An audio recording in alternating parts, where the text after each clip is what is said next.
this is my room, and I spent about 2 hours this morning rearranging this whole shit to make it feel like real new and different. And it's one of the advice that I got from my mentors recently when we were having a mindset coaching session. And I've just been recently feeling not the best in terms of my mindset about the sort of work I was doing and my performance and everything, and just feeling like I was in a bit of a rut. And I was talking to him, and one of the things he said to me was change things up a little bit. Initially, he was like, "Hey, go to an Airbnb and work out of there for a few days to change things up." And a lower like effort version of that was just like, "Hey, change up your room." And this is something like as a child, like growing up all through my teenage years when I was in school studying all the time, I used to like change my room once every like few months, and it used to feel the best thing ever. And I just hadn't done it for years, and I did that today. So you can see like. This is my desk. It's in like the middle of my room because I don't really sleep here anymore. And it's just like in the middle of this room, and this sort of whiteboard thing, it's just like slides over there, and then you sort of get this like little cubicle that I basically get to sit in and just work. And honestly, I mean, I've only had this since this morning, but it feels amazing. It feels like I've moved into a new office. It doesn't feel like my room anymore. And I think like sometimes changing those things up can be really effective.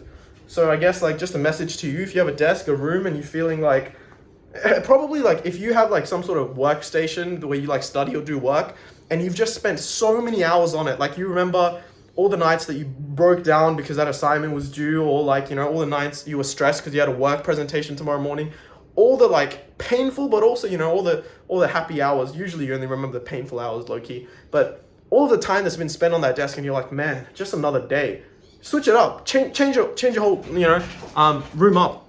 I think another thing is like, often in life, when we don't like change enough things, every day just blends into another. I read this like quote somewhere where like it was a quote, but it was like from a study they did where basically like in this experiment they told this dude to take a different route to work every single day for an entire month, and they just like did some service and stuff, and it showed that like he felt that time was moving slowly. He felt that he could remember more of like what was happening in his days, and his life felt like it wasn't as repetitive just because he was like changing things up and like taking a different route and noticing things that he wouldn't have necessarily noticed. Our brains are great pattern recognition machines, and as soon as they can like actually predict and like see patterns, they just stop like they just stop paying attention to it. So basically, if you're sitting in the same room and everything seems boring and shit, change it up, give your brain and your like entire self like a new stimuli and a new like work environment to work in, and yeah, see how that does for you. I'll update you with how it does for me.